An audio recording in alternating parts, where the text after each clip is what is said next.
All right, we're joined by Chris and Martin from Africa Retooled. Thank you guys so much for being on the show. Thank you for It's having great to us, be Robert. here.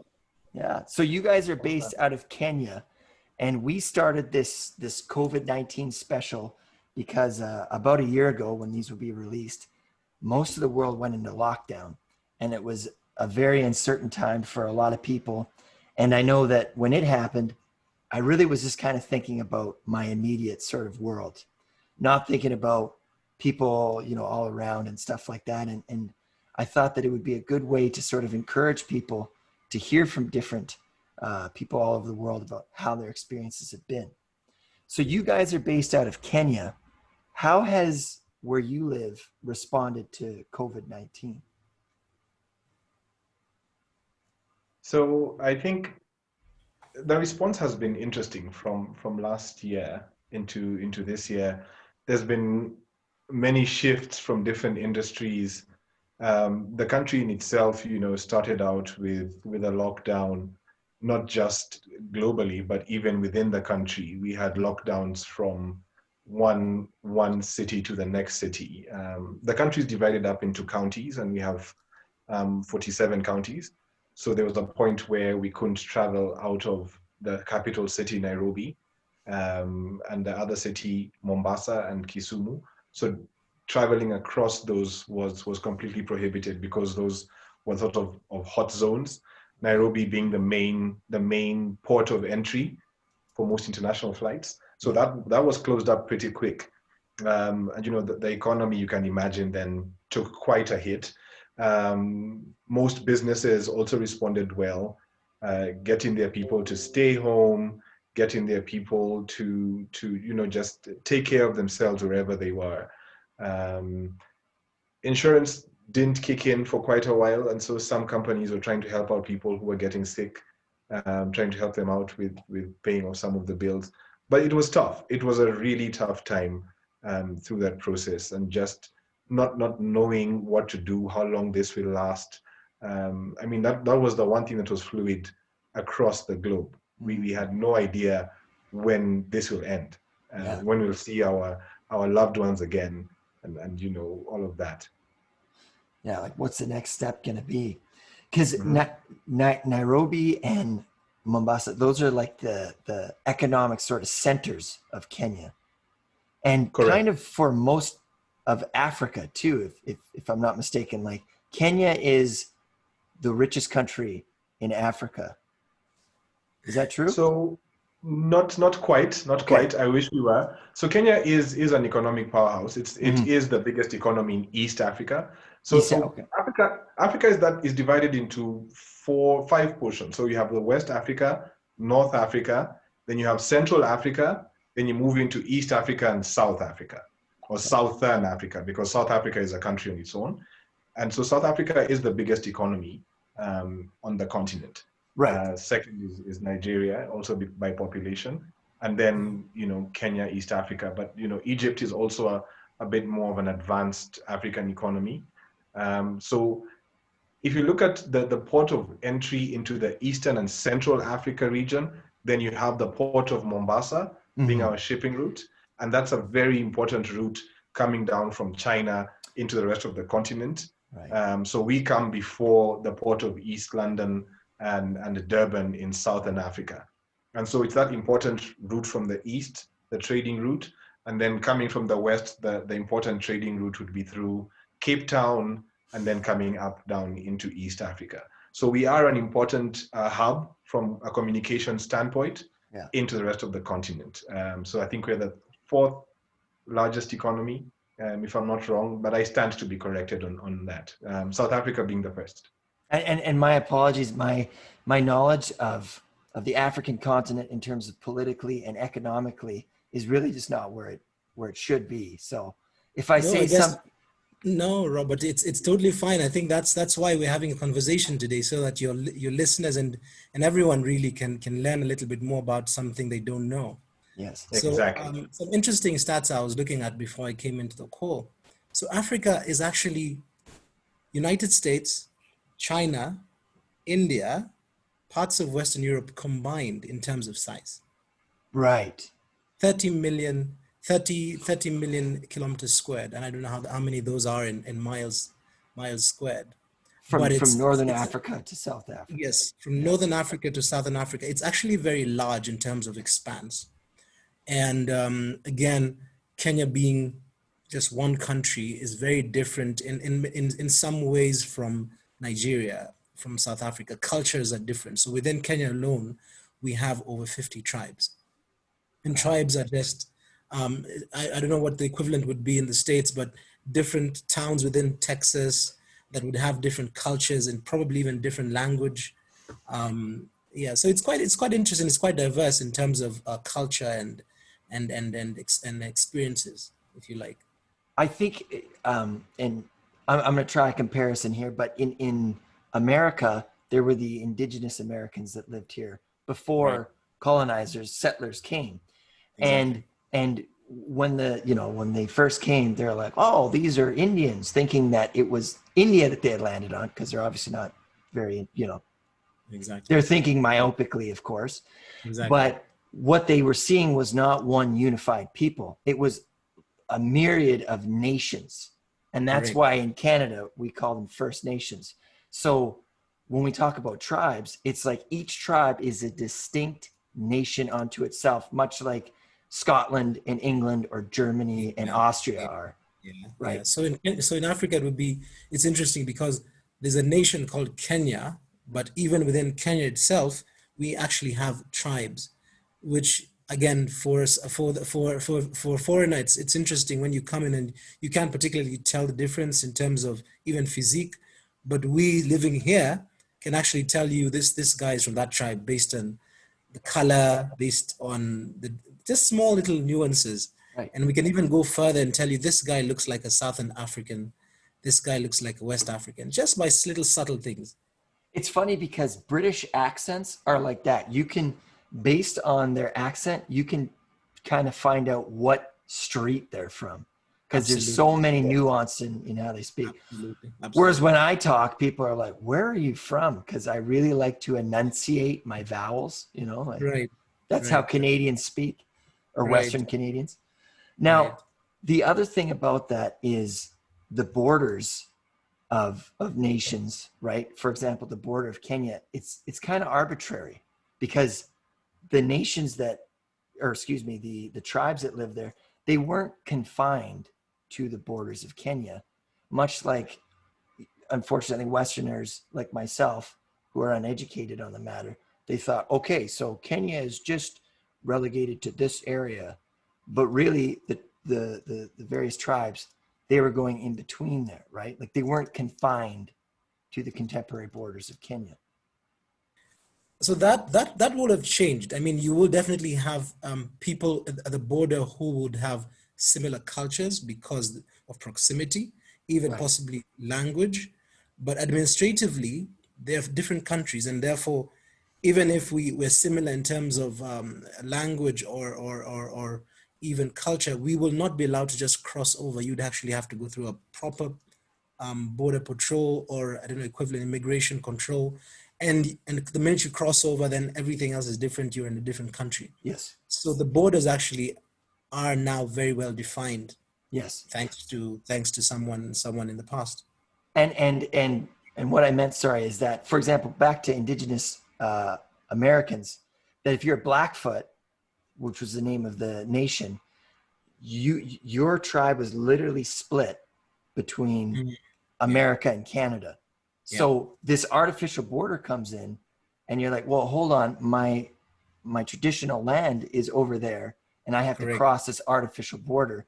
So that's kind of what I meant. That Yeah. Yeah, So that's correct. I think that's probably still happening, but maybe over time, then you Yes. kind of eventually settle back into the artificial border, and you're like, this is now my new country. Yeah. My whole family has probably moved over. So I think over time that happens. Yeah. Has Kenya, as like politically, have they ever tried to sort of renegotiate their border lines as a Hmm. sovereign nation? I think it's an interesting question. I think there's tussles here and there. I mean, recently we heard that Kenya was tussling with Uganda, which is our neighbor, about Yes. a little island. Migingo Island, was it, Martin? Yeah, correct. In Lake Victoria. There's been times when we're tussling with certain people at the coast about the sovereignty of people living in Mombasa, and them saying that they feel that they're supposed to be separate. So I think over time, some of these things are still settling in, but to a great extent, a lot of them are settled. But yes, every so often you will hear, and it's interesting. It's some of the issues at the border around cattle rustlers. Okay, yeah. So people trying to come and steal cattle from a tribe that's probably cross border. So it's still some of those border communities are still fighting about little things about land. So while administratively as a country you've decided this is indeed the border, the natives still feel this is still our land. We used to access it, like you said. So yes, there's still tussles here and there. Okay, yeah. Now, going back to the COVID-19, and you'd mentioned about Nairobi and Mombasa, those being kind of the hot centers, the epicenters of where this happened based on trade. You know, we saw that with Italy and New York, where there's lots coming in, you know, whatever it may be. That was it. Now, how did the rest of the country sort of respond afterwards? Did it spread really quickly, and were they able to sort of shut it all down, or what was the response?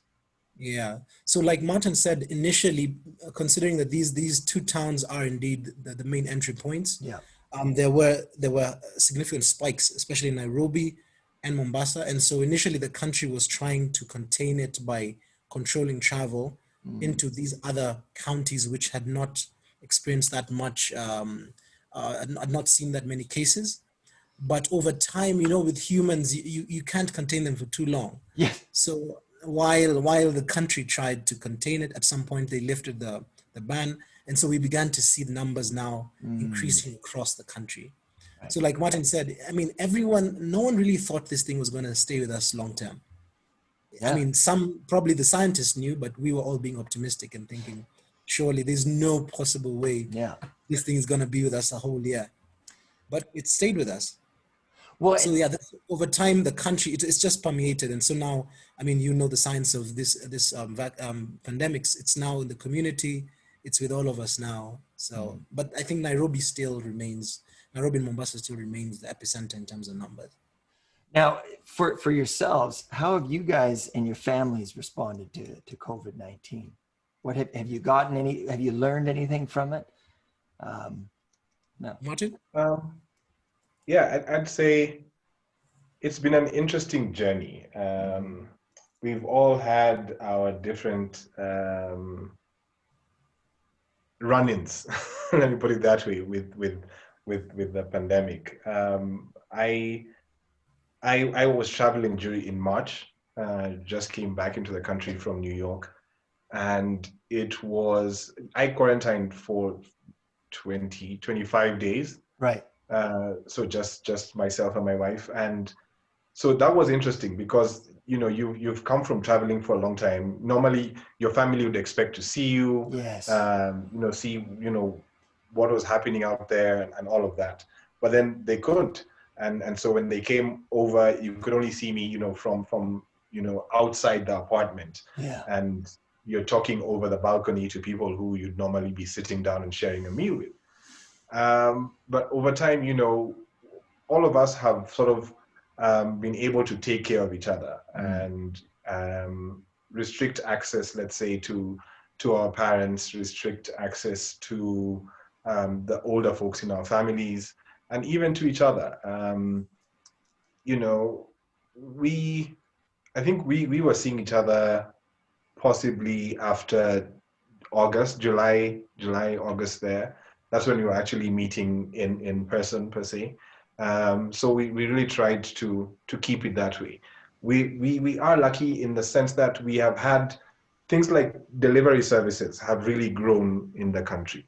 And so you have a lot of your groceries being able to be delivered to you. You have farmers who are able to come together, congregate, and ship products across the borders of the counties. And then when they get here, retailers are able then to ship them off to you as you order. And so that was already infrastructure that was there before COVID, but now it became almost an essential service. Yeah. And they were the ones who were allowed to operate outside our curfew hours. They were the ones allowed to operate, from neighborhood to neighborhood. And so that helped us a lot in as far as we didn't need to go to the supermarket. We could order it and it comes through. Yeah. Yeah. I mean, you see that a lot globally, right? These things that were once kind of nuanced and, oh, that's cool, I can skip the dishes. Now it's like, that's my only option. I can't leave my house. Yeah. Because exactly 25-day quarantine. I mean, is that what it is just nationwide for Kenya? Is 25 days? No. It was because that time we had very little information about the disease. Right. And we kept hearing, it could be 14 days, it could be 21. Yes. So, we decided to be extra cautious. Yeah. And just say, we're the ones who traveled. We don't want to bring this disease to anyone else. And so what the country was doing was when you come in, you need to, the general check you up, take your biometrics, and they would call you. The Ministry of Health would call us every other day to find out, do you have any symptoms now? And so what they were doing shortly after was anyone who came in had to go for a mandatory 14-day quarantine in a government facility. Luckily, we just missed that. But up to today, what happened then was they designated hotels where you'd pay some sum and you'd be able to stay there for 14 days.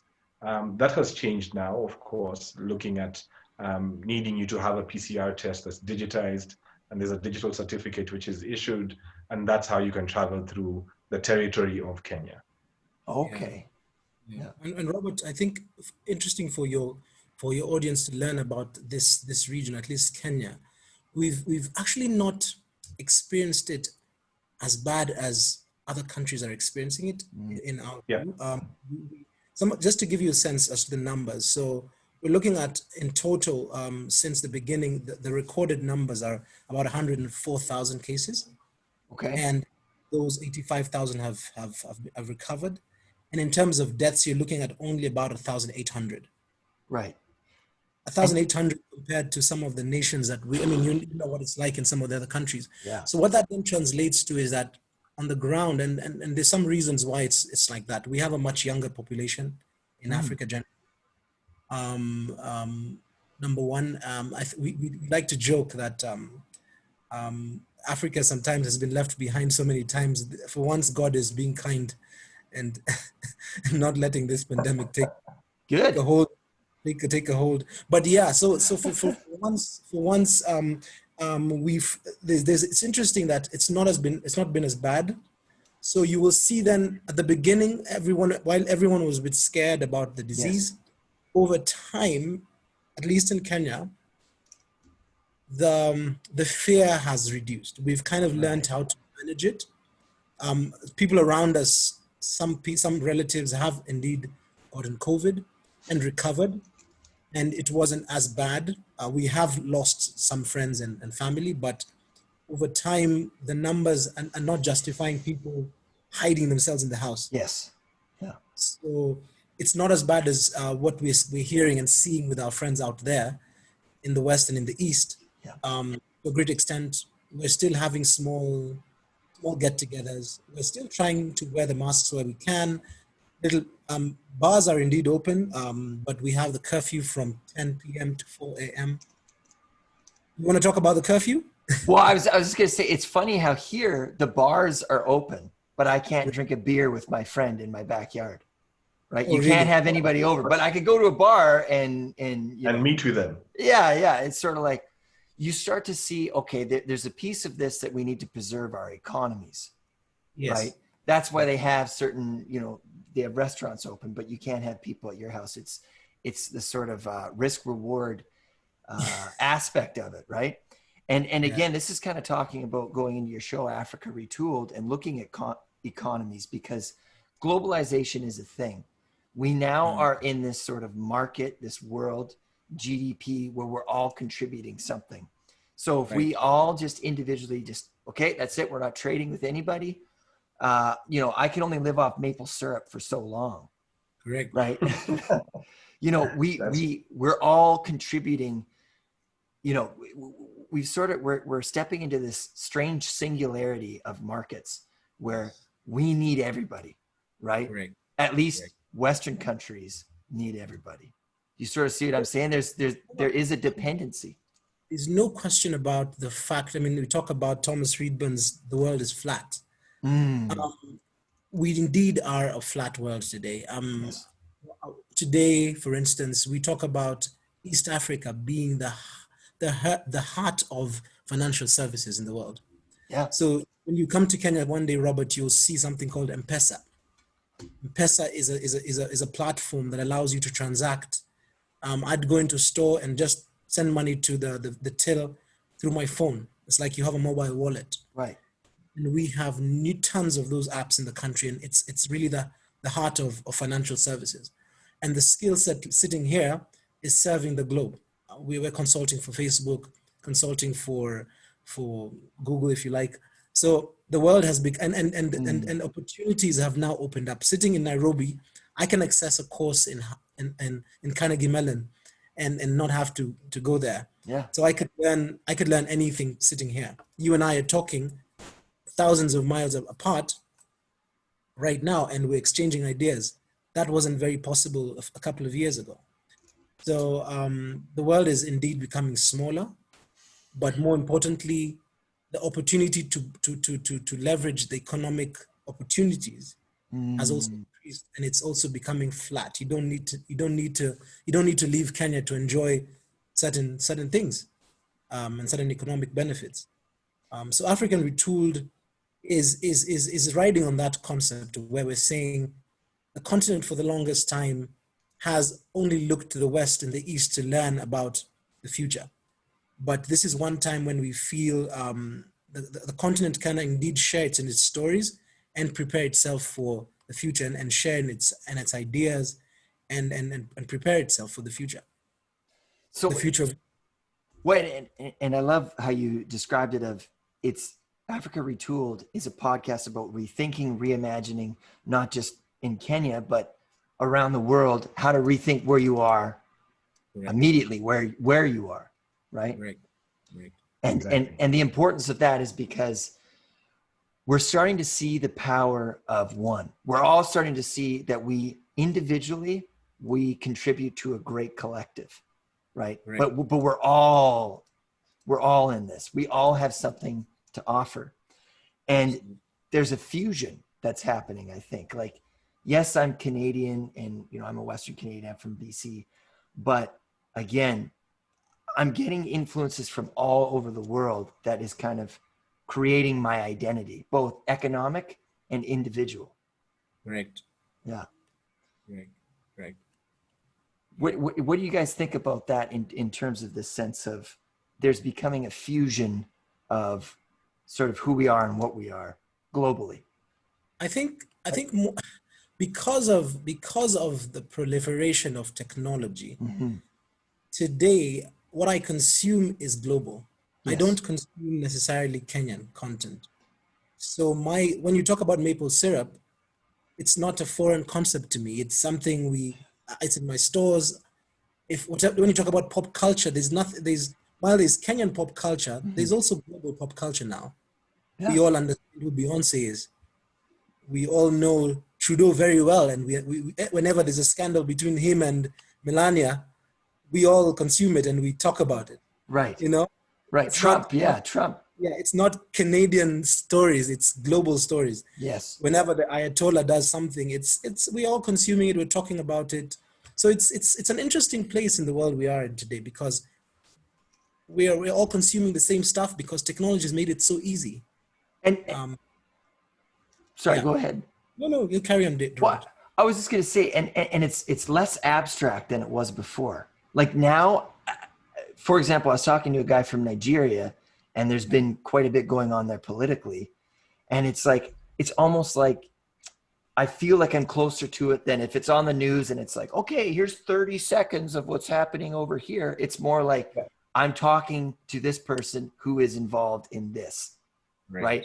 I'm not so distanced from it. I have a sense of it. I have a feel for it. I have a connection to it. Right. And I think what is we are followers of an interesting philosopher, Yuval Harari, and Amazing he guy. talks about pandemics in his book, and one of the things as he says is things like diseases and pandemics need to be talked about globally. A country can't be nationalist about a disease. So Trump can't build a wall and protect Americans because at some point he's going to get into contact with someone from Canada who will spread the disease to Japan, who will spread the disease to India. So you need to take care of the world when it comes to pandemics. When you talk about AI and its impact of the workplace, you can't talk about just Canada and your preparedness for the workforce. You need to talk about it globally. Technology is going to disrupt the workplace globally, period, not just Canada. Right. So can you take it? Because if you take care of the Canadians and the Kenyans are struggling, they'll find a way to come into Canada because that's the only place there's opportunities. So the minute you the globe, then everyone's settled in and we can live comfortably. But if you take care of yourself alone, so the world is flat. You cannot live alone. Yeah. You cannot live in a cocoon. Yeah. Yeah. And you know, Trump, his policies were very nationalistic, right? Like, I'm going to make America great again. Well, hey man, newsflash. We're at a point in history when we have to make everybody, you know, we have to raise everybody up, right? Yes. Because if you win, I win. Like it's a back and forth. If we can share our prosperity. Yeah. You know, talk about climate change. That's not an American problem. No. Yeah. That's a global problem. Yeah. So we need to be sitting down and talking about what we need to do today to curb, to stop, to slow down the impacts of the global the climate change. We need to figure out a global solution. Because we are seeing global climate refugees now. We're starting to see this. Yeah. You know, I mean, you're seeing what's happening in Texas this week. Exactly. That's just crazy, guys. People, things that we never imagined would be happening in this time and age. People, hundreds of thousands of people, no electricity for days on end, flushing toilets with snow. And it's crazy. I think what COVID has sort of taught me, as someone living in the West who lives a very comfortable life, right? And I take things for granted, unfortunately, is just how vulnerable we really are. As humans, right? Like, we were fighting each other for toilet paper. I mean, how insane is that? Right. And I think that a big part of this, and again, which is why I love podcasts and your podcast in particular, is this awakening of consciousness. We're coming to a point when we are seeing our power as individuals. You know, so maybe my vote isn't the same as Jeff Bezos's vote in terms of his ability to lobby or something. Not saying he does. I'm just sorry, Jeff Bezos. I'm using you as an example, but you vote with your wallet and you vote with your time. Right. So if a business does something like, I don't know, H&M, and they release something stupid, well, they need my money. Correct. So if I just stop purchasing their stuff, you know, I don't need to go on Facebook and look at me, right? I stop purchasing their stuff. That is having an impact on them, you know, as individuals. Yep. And we are seeing our influences on markets. You saw the recent story around what is Reddit? Yes, GameStop. Yeah. Yeah, GameStop Yeah. That was a turning point. Yes. Yeah. Now, okay, so do you, like what was your understanding of what happened with that GameStop crash? I mean, it's just the masses finally figured out the game. Yeah. Say, literally GameStop. Isn't that like the irony of the name? Of that, like, yeah. We're stopping the game. and we'll beat you at the game. Yes. Yeah. We have the power to stop it. We have the power. We have a say. And I was like, when you speak to politicians, for example, you're talking about Texas, and Ted Cruz is like a senator there or something. Yeah. He left to Cancun. Like, sorry, go ahead, Chris. No, I saw that. I mean, he was going on holiday when everyone is struggling. Yeah. And for you to be able to do that, there has to be a psychological disconnect. You see your people in peril. And again, talking to that consciousness waking up piece, people are seeing that and they're like, you clearly do not represent me. And I think that that's what we That's need true. from our politicians. Yeah, and that's true. The funny thing is, I feel like politics is also the other thing that makes the world flat, because politicians in the West, politicians here on the continent are the same. They get to that place where, as you're saying, there's that psychological disconnect that really doesn't put them on the ground. So they live in the country, but they don't really live the country. In the sense that, you know, they can see injustices happening. They know that they're the ones who have the power to change this. But because they're secure in their little bubble, in their little Cancun, in their little Mombasa, or wherever it would be. Yes. Yeah. So they feel like, as long as I'm secure, that's a you problem. It's not a me problem. Right. And, you know, for instance, here, one of the major things that has been hampering us is education and healthcare. And you have a lot of times where those people in office would be shipping off their loved ones to either the East in India or to the West in the US or the UK for medical treatment. And these are the people with the ability and resources to actually change the healthcare system in the country. But because they're living in this bubble where they're actually able to take their people out for treatment, then nothing ever changes on the ground. But you know, when you look at examples like our neighbor to the west here, Tanzania, he mandated that all government officials get treatment locally. What does that mean? That I can't live in my bubble anymore as someone who can change, who can invoke change and has the resources to actually invoke change. So I must then be able to bring this change to the people, because if I'm getting it for myself, everyone must get it. And which is going back now, when you look at it from a macro perspective, that we are no longer looking at things as a nationalistic issue. It's more a global, not just a Pan-African issue. It's a global issue. And you know, we are hoping that more of these political agreements, so there'll be political goodwill rather for economic agreements that are coming up to be more bipartisan and actually aiding both sides. So you have a lot of agreements with countries in East Africa, with countries in the West, where traditionally it's been more the West benefiting from these treaties and these agreements.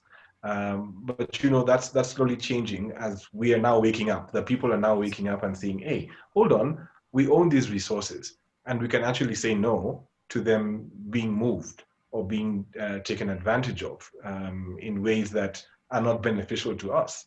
And it's starting from that micro person, that me, that you, that shopkeeper who decides to only stock goods from a certain manufacturer because of their practices, you know, and then that can grow and that can then impact. It's more like a bottom-up change process rather than a top-down. And I feel like, you know, technology is helping and aiding in that. We are learning more from our little cell phones. We're getting a lot of information on our cell phones that are helping us make these decisions. So data-driven decisions are no longer privy to CEOs. You know, anyone can make decisions because the data is available to you to be able to crunch out and churn out decisions made from this data. And like, as you were saying that, it made me think of during the Cold War, you know, there was Russia and there was America, you know, capitalism versus communism, and they couldn't fight each other because if they did, they would, you know, they just nuke each other. Game over. Yeah, game over. So they had all these proxy wars, like the Vietnam War. America was worried about communism coming in, right? Yes, Guatemala in 1954, the CIA organized a coup in Guatemala, and the guy who was democratically voted in wasn't even communist. He was a socialist guy, socialist politician, but they overthrew him in 1954. Now, That was in 1954. In 2021, a US government couldn't get away with that. Because of internet and technology and information, people would find out and they would be like, you know, what the hell is this? And it would be over like that.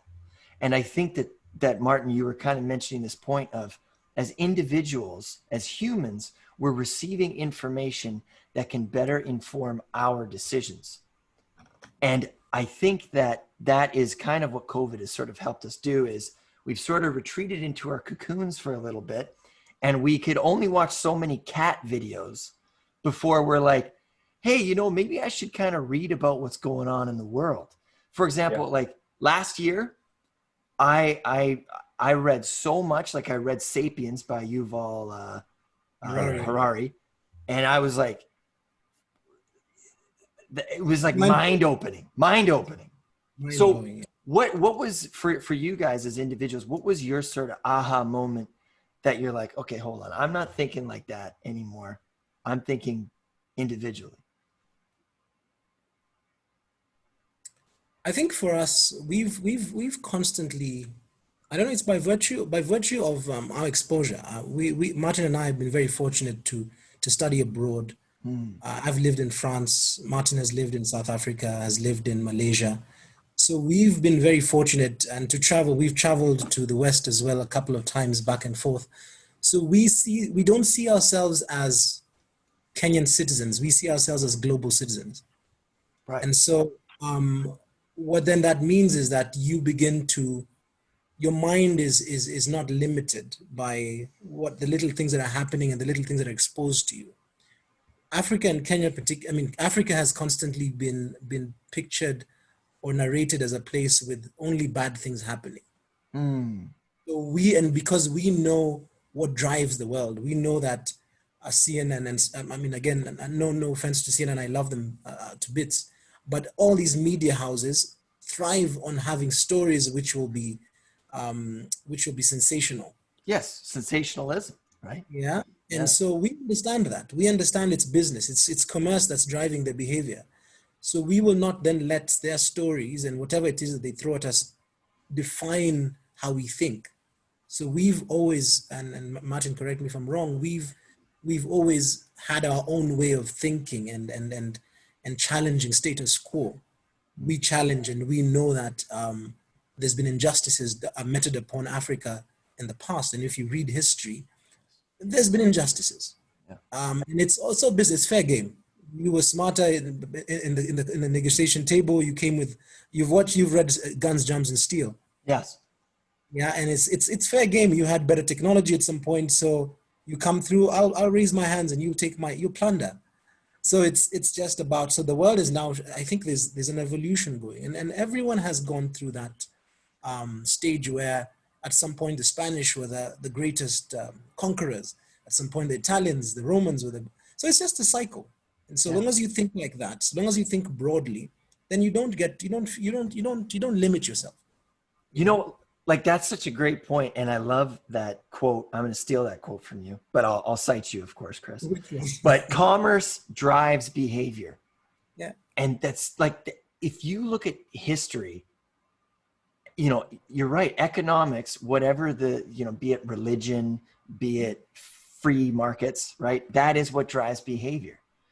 And that's what's kind of dictated sort of the path that we go on. For example, like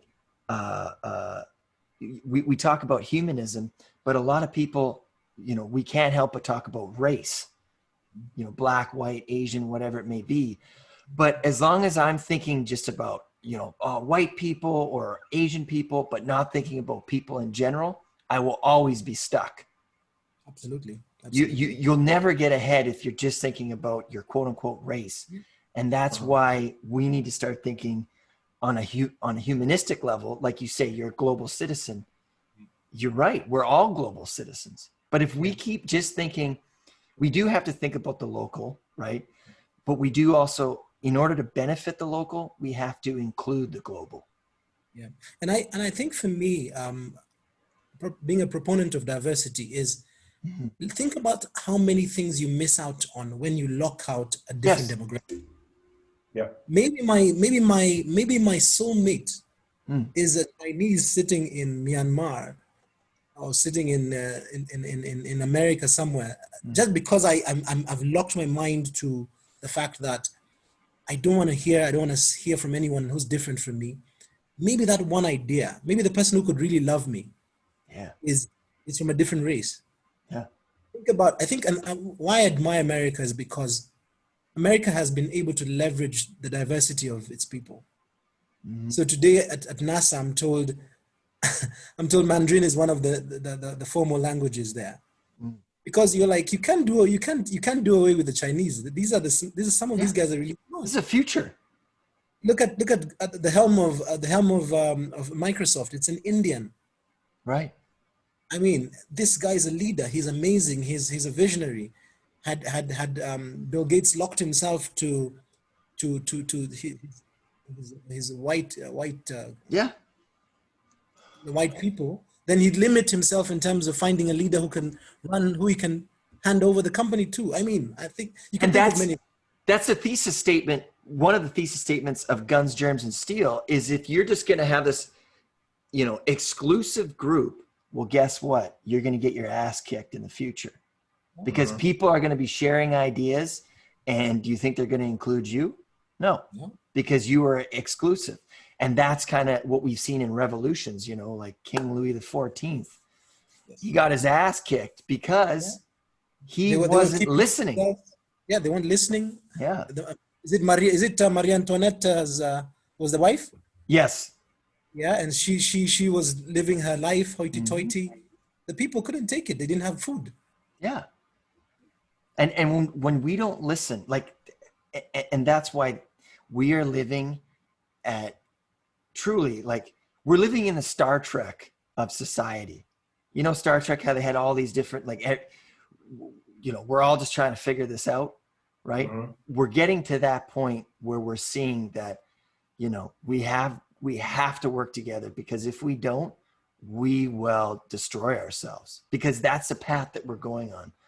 And Which it's Which is why, Robert, the fact that you reached out to us, I mean, the minute you reached out to us, we're like, great, amazing. I mean, it's always so rare to find people reaching out across border to get insight. So kudos to you, man. I mean, that's just amazing. It's very noble. For sure. Well, kudos to you guys for the, the work that you're doing. I mean, like I said, we're global citizens here, right? Absolutely.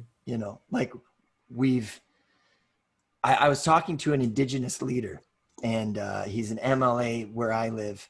And he's saying that, okay, so the past has happened, and yeah, it pisses us off, but now we're inseparable. We're at this moment in history where we can't divorce, right? I don't know if you guys are married, but there you go, right? You get to this point where it's like, we have got to work together. If we don't, it's decimation.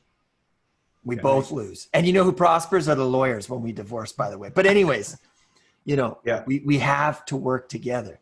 And that's why the internet, I mean, we're experiencing an evolution right now in human history with the internet. Correct. I mean, we're one. Yeah. How has, so my last question for you guys, and we've got to do this again, is how has the internet helped to, expand the work that you guys are doing? Because it's not just Kenya that you guys are influencing. Absolutely. Martin, talk to him about our numbers, I guess. Yeah. So and where we're being listened to. So funny enough, there are many ways to look at this question. So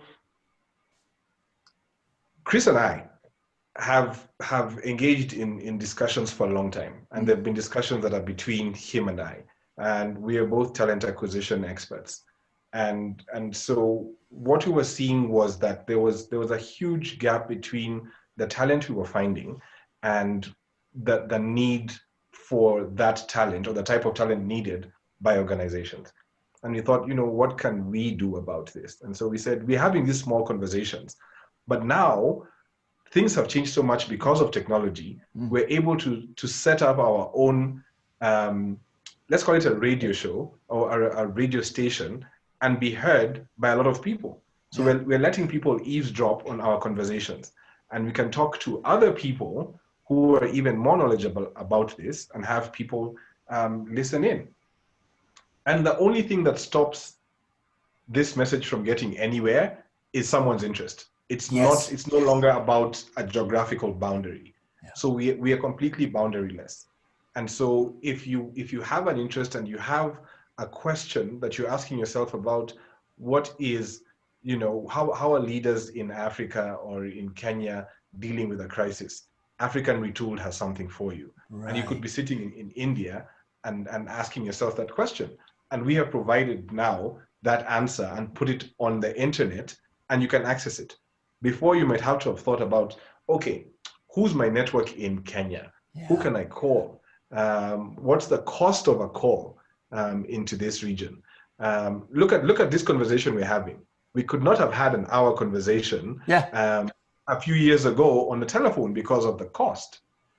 This is costing us almost nothing to do this, and it's video. It's not just a telephone call.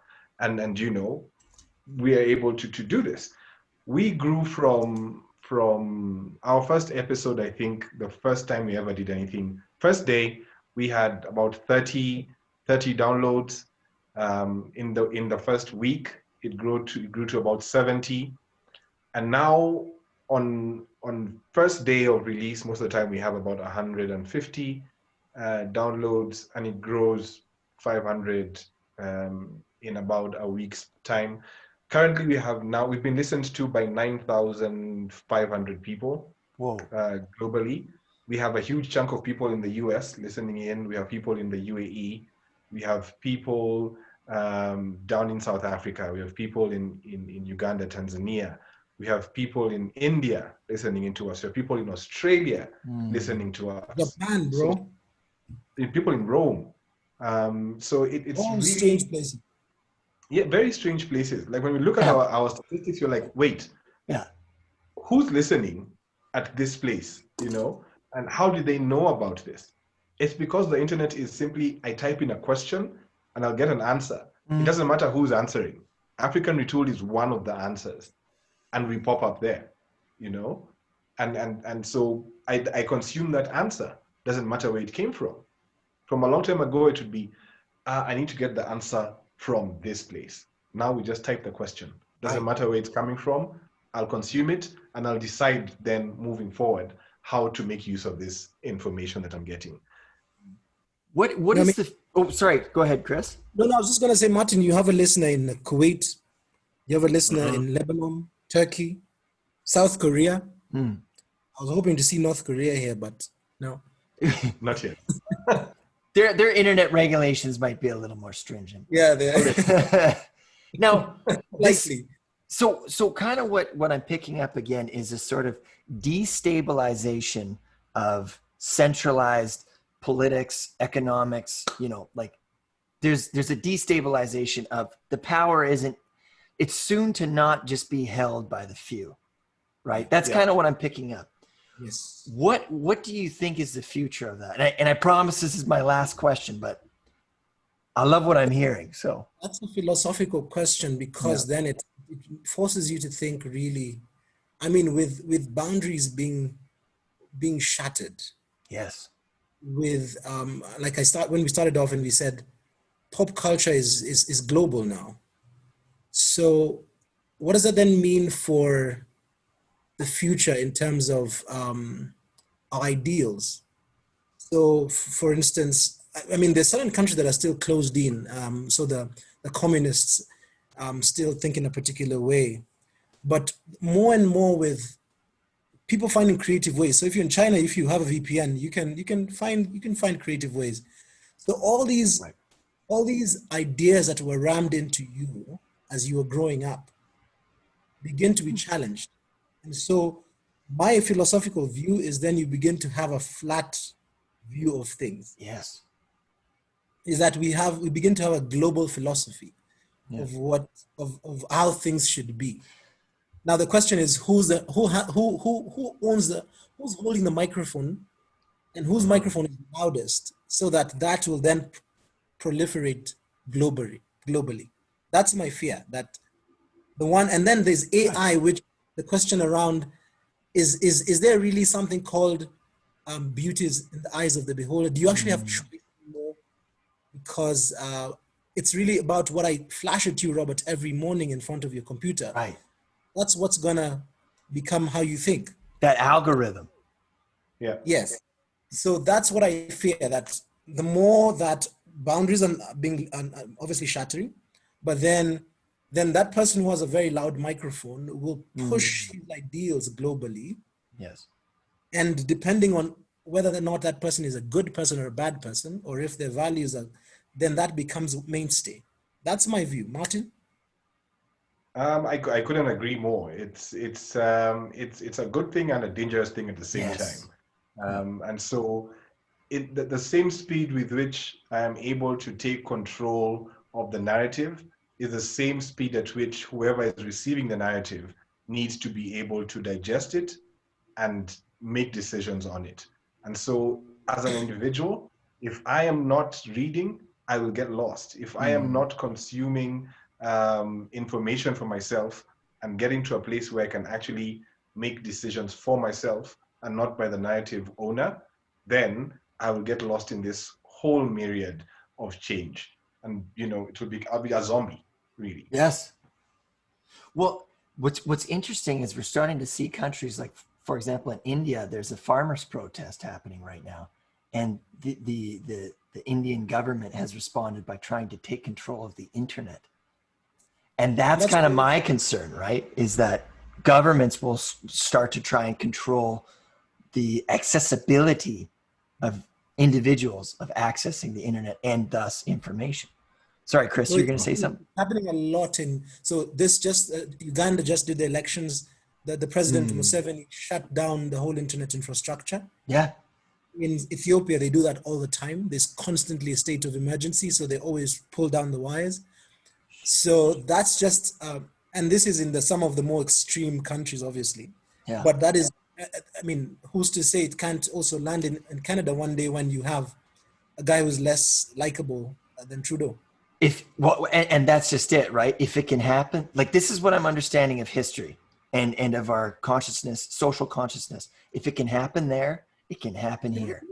The same right? human is the same human there. Exactly. Right. And that's why this is such a beautiful age that we live in, is because I can look at you guys or other podcasters or like-minded people as those are the people that I look at. Those are my leaders versus the political leader of my city, who's just a lobbyist who just takes cash outs from taxi cab companies or whatever. You know what I mean? Like, when else has that ever happened that I can reach out across the world in a second?